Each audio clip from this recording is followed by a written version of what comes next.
The entire globe, even as it trembles in passion with the birth of new nations and shrinks in the hand of a dispassionate science, is today the site of a momentous conflict.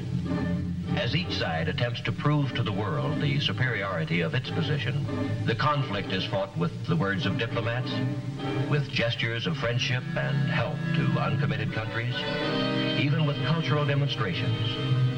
It is fought indeed on every level of man's experience, for the stakes are high. As one of the adversaries in the conflict, we see a challenge as great as any in our historic past. A challenge not, we hope, to be met and joined in battle, but to be faced and fought in the hearts and hopes of men. It is the challenge of ideas.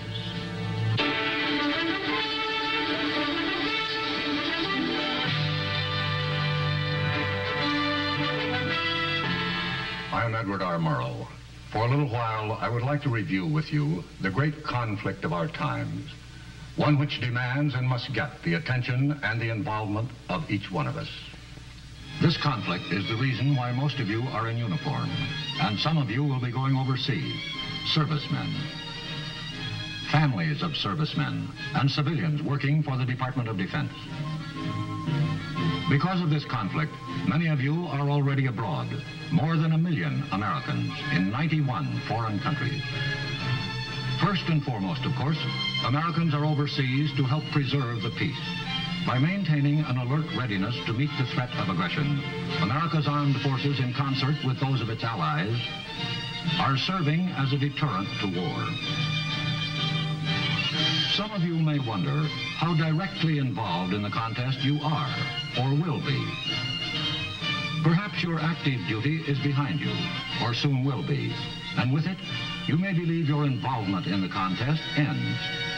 But the truth is that involvement in this conflict is far-ranging indeed. It touches not only members of the armed forces and their families, but everyone who supports the mission of the armed forces. Every defense worker, every taxpayer who foots the bill, who in fact is not involved. And the conflict itself, how can it be defined? Well, let's look at it this way. The communist bloc would like to see the entire world under communist domination. Over the years, as the strength and determination of the free world has gradually convinced communist leaders that aggressive war would be a reckless and costly gamble, they have begun to talk more and more about their ability to win from us in the arena of ideas. This, of course, is fine with us, for we are a people with a traditionally great faith in our ideas, the ideas that have moved mountains and created wealth and shaped us as free men. And we are confident that history can do no other than award us the victory in any contest in which ideas are the weapon. But I would like to say this. Confidence by itself without effort does not win contests. Victory in this conflict depends on much, much more than confidence. It is a contest unlike any we have ever faced in our history as a nation. It is total competition with an antagonist who is putting into it everything within his capability. It is not a conflict between peoples, but between basic values and systems of government, between the principles of life each believes in. When we talk of these conflicting values, we are obliged to speak of that special quality which we call, for want of a better phrase, individual liberty. And when we talk of this liberty in America, we talk with many voices, for we are a diverse nation, and there are perhaps as many concepts of what America is as there are people among us. But although we look at America through different eyes, there are many insights into the essence of our moving and growing nation that we share.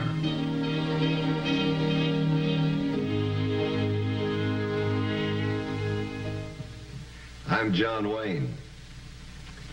Is there any better or equal hope in the world, Lincoln asked, than the ultimate justice of the people? We Americans believe there is not. The stonework of our national life is made of this belief. We believe in many things, but this belief that man is a responsible being bears out our own unique stamp as a nation. As As a people, we are active and often noisy. We are industrious, oftentimes to the bafflement of ourselves and our friends. We relax as hard as we work.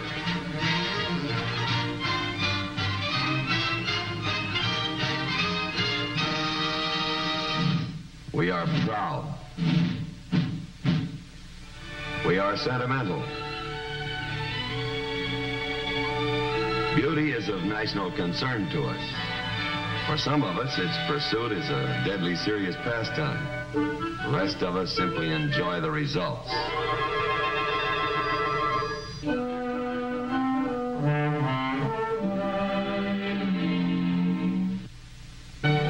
Some of our national spirit shows up in the monuments we erect, the large ones and the small ones. It rings through the music which animates us.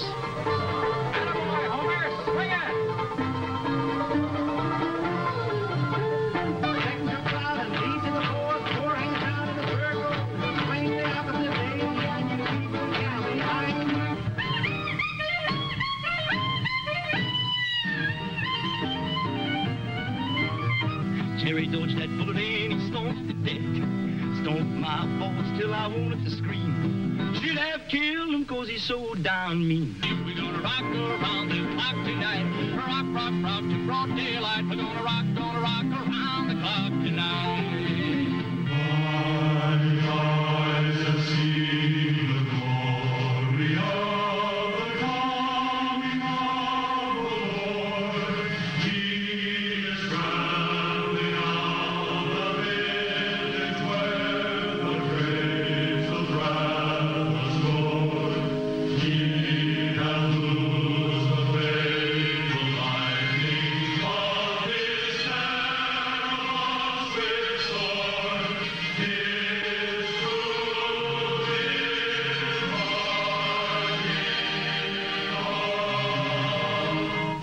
We have, on occasion, some difference of feeling. At other times, we are united. We are all these things and many more, but above everything else, we are free. We believe in the ultimate justice which we as free men can create. Our heritage of freedom is our most priceless possession. Men before us have died to keep it alive, and men in our times have done the same. But although men have died to preserve it, and may die again, the glory of this heritage is the vision of life that it has given us. A life of dignity and nobility of spirit, such as men have never before been enriched by in the long march through the history they have recorded. There is a phrase which recurs in our national documents, the literature of our story as a people, which points to the source of our belief in individual freedom, and defines perhaps better than any other the nub of the conflict between the opposing systems of values which sweep the world today. That phrase is, "This nation under God." That phrase and others like it set the standard of our concept of man. As a creature of God, man is a being with dignity and conscience, with the ability to determine right from wrong and the obligation to act on that right. From this belief in man as a responsible being flow the beliefs in his other qualifications which we accept, usually even without bothering to think about them, as parts of that vague condition which we call the American way. His ability, indeed his right to explore the truth in all things. His ability to govern himself. And his ability to handle his own economic problems.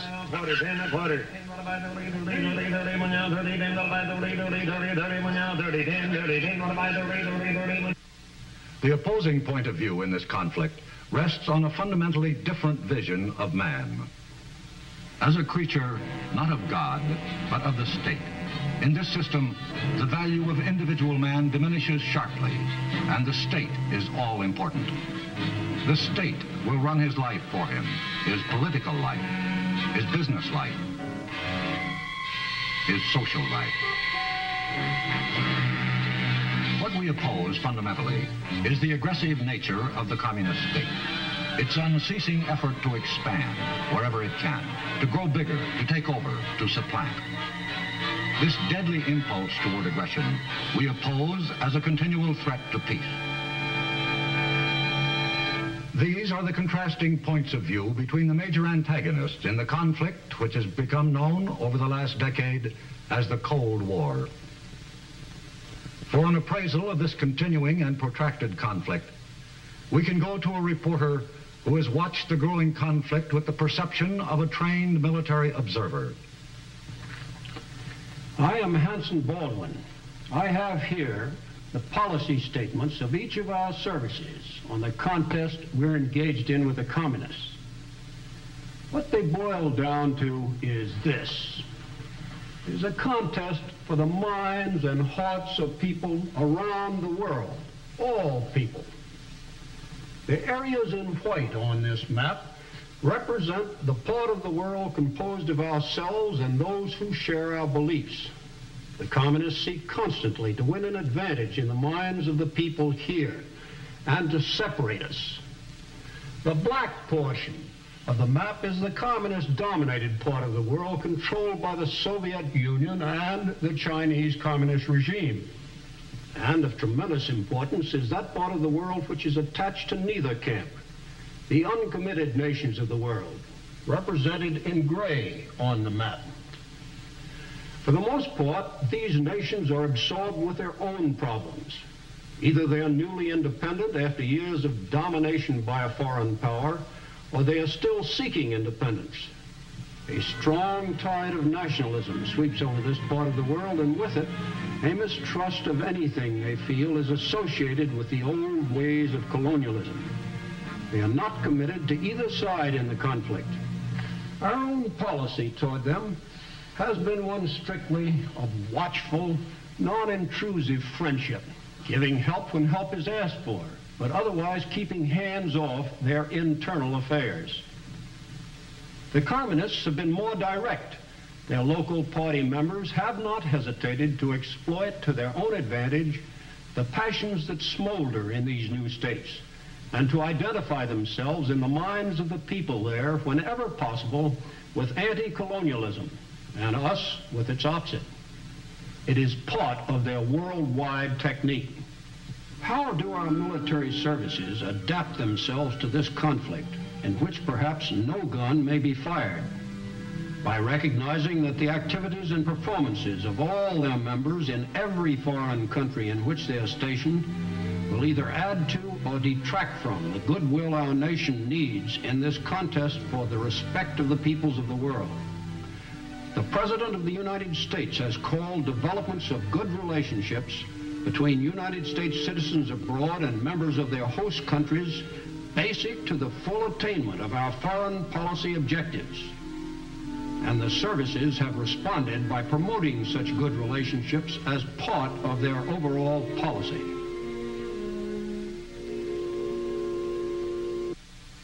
The communists initiated the Cold War for the same reason they would have started a hot war had that been feasible, or would now, should they ever decide that the free world was weak enough for them to risk it. Whatever the degree of tension they create, it is a substitute for hot war, another means of achieving their end. And their end, of course, is world conquest, short of war if possible. World conquest by actions short of war.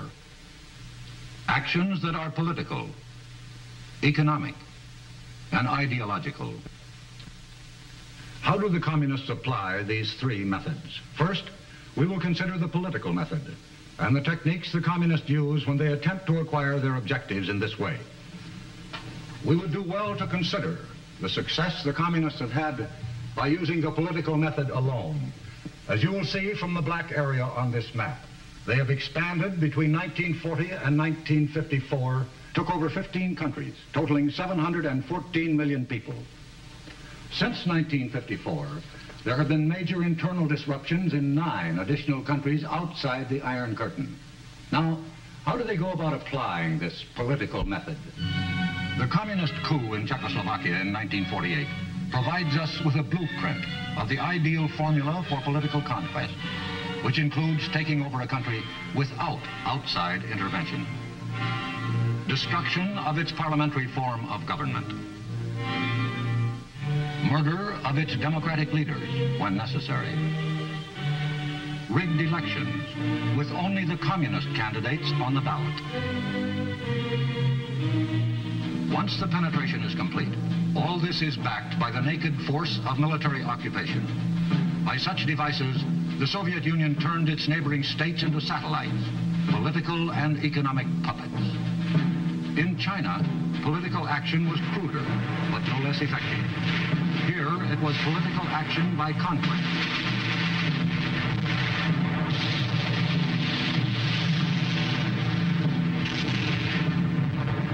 And so overwhelming has this political conquest been that the communists have been able to propel Red China to a position of major influence in the Eastern world.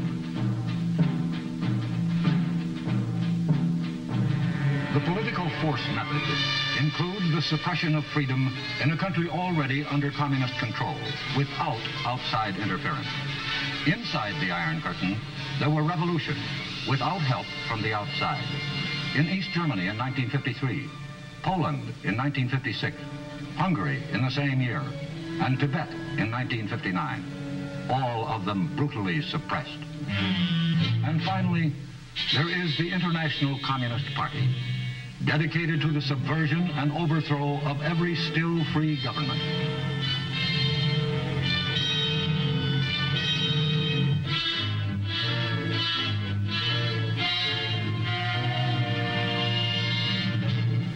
Where the political method may not prevail, there is always the economic method.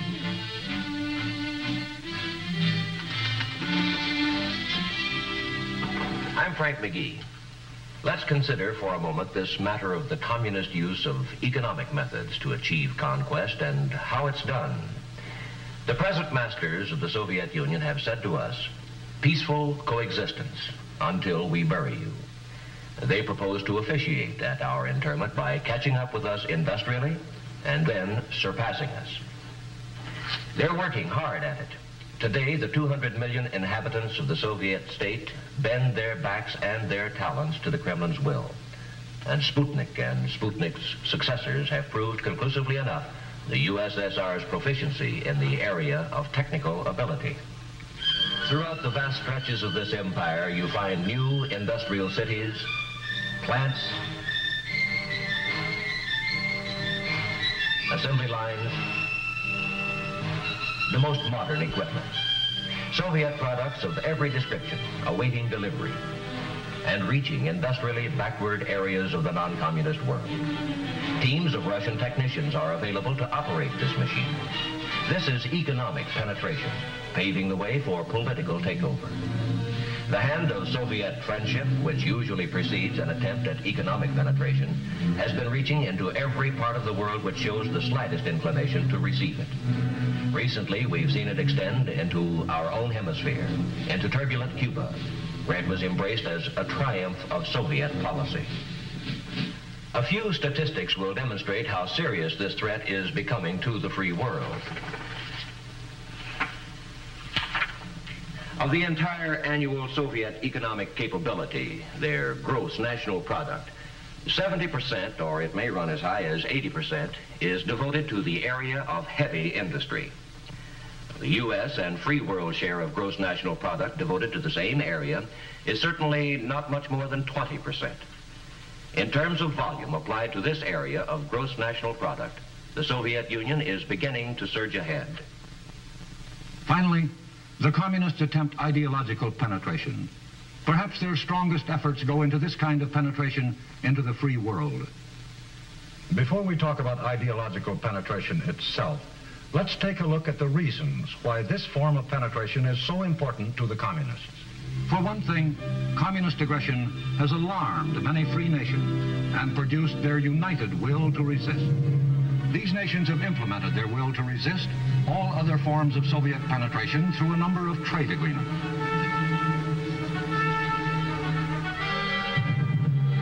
The United States and other industrially strong nations of the free world are actively promoting better living conditions all over the world. This has the effect not only of helping these countries to improve their industrial and economic position, but also of providing a defense against communist intrigue, which flourishes in depressed economic areas. The military potential of the free world has been revived by such mutual defense pacts as the North Atlantic Treaty Organization in Europe, the Southeast Asia Treaty Organization to counter aggression in this part of the world, the ANZUS Treaty, and the Rio Treaty to provide hemisphere defense. All over the world, our allies are now setting up their own defense bases with the technical know-how to operate them. This kind of military help by us is not by any means a one-sided operation. The nations involved contribute as heavily as they can. No less valuable are the morale and friendly relations being generated between servicemen of all the participating countries in joint training programs, demonstrating their respective skills to each other. They crossed the language barrier to comradeship. This banding together by nations with a common purpose has produced strength not only in the military and economic fields, but in the moral and spiritual values as well. At a meeting of the NATO Atlantic Congress in 1959, a statement was adopted which called attention to the moral unity binding the member nations. This document recognizes respect for human dignity as the inalienable basis of civilization. Among the fundamental rights of man specifically named are respect for the sanctity of human life, the right to freedom of speech, of conscience and religion, of opinion and belief, the right of every man to work and to receive his just reward, the right of the family to stability, and the right of parents over their children and their education. In all these ways, economically, militarily, morally, the world outside the communist orbit slowly draws itself together. The practical communists appraise this consolidation of free world defenses. It confronts them with a serious deterrence to their world ambitions. Hence, they must destroy Allied unity, or at least weaken it. How? Well, here we return to the subject of ideological penetration. For if all other forms of penetration don't work, if the united strength of the non-communist world makes political penetration unfeasible and economic penetration unsuccessful, if cultural penetration does not do the job, the communists can always hope to succeed by resorting to ideological warfare against their strongest opponent, meaning us. Americans go home. Wall Street warmongers, down with American imperialism. Peace, yes, peace, their propaganda screams. On communist terms, naturally. Inside the free world, communists and their sympathizers seek to foment suspicion and distrust of our motives, even attempt to influence our allies to eliminate our overseas bases, which are protecting them as well as us. Their mediums of mass communication are tireless in vilifying us as a nation and as individuals, such as depicting you as a brute and a ravager. Is there a chance that the communists will succeed? Is there a possibility that our allies will accept this malicious perversion of us and everything we stand for? In large part, that is going to depend on how thoroughly we understand this conflict and how dedicated we are to victory. Understanding is a continuing process, and it embraces many different aspects of our day-to-day living. It is, at root, a function which involves the flow of information. I am Lowell Thomas. We live amid the greatest abundance of information any people has ever had. But survey after survey reveals an astonishingly low informational level among us. To be sure, the right to remain uninformed is one of the privileges of a democracy, but in a contest such as the one we are engaged in, it is one of the surest ways of losing our freedom. Being informed does not mean only keeping up to date on current events, important though that is. It means also being aware of developments within our own nation and the forces that move through it, its weaknesses as well as its strengths. We all too often dishonor our freedom and demean it. But that's not the full story. If it were, our system would have collapsed long before this. The full story is in the progress we consistently make through law and through education, the way free men must.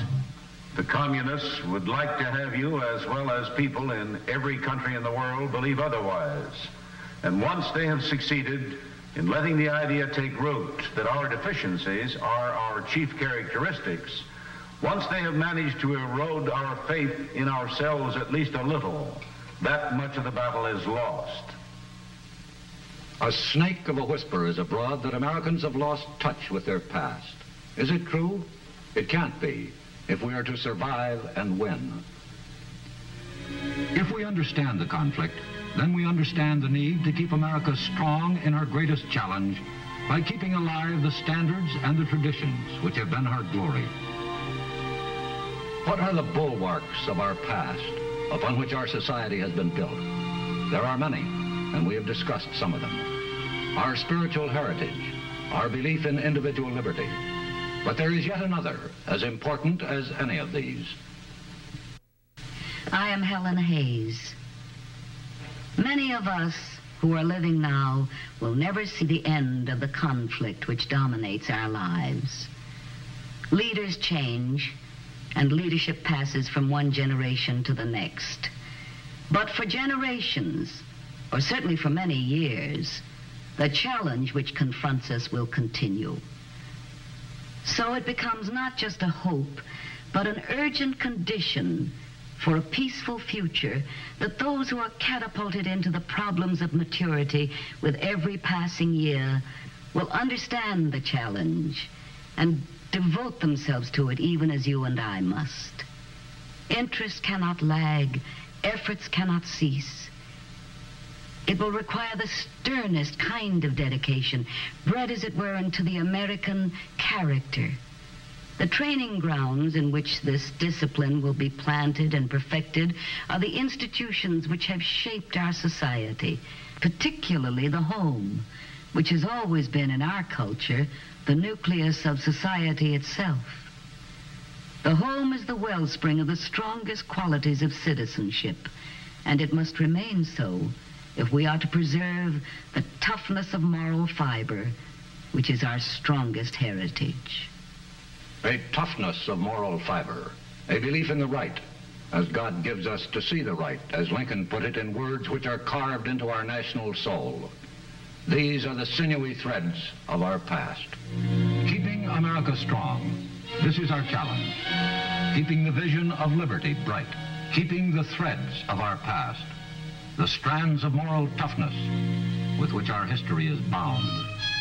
Moral toughness, the quality which made men work instead of weep on the hostile shores of New England, which bled mortally yet never died on 100 fields and oceans stretching out from Valley Forge, which moved strong men west, bringing with them first only their pride, then their railroads, which built cities and governments,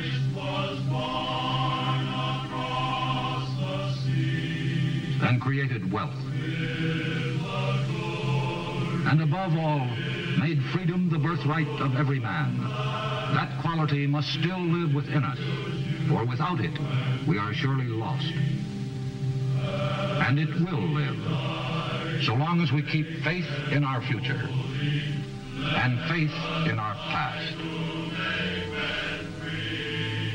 This is the challenge, as compelling, as severe, as crucial as Americans in any age have ever faced.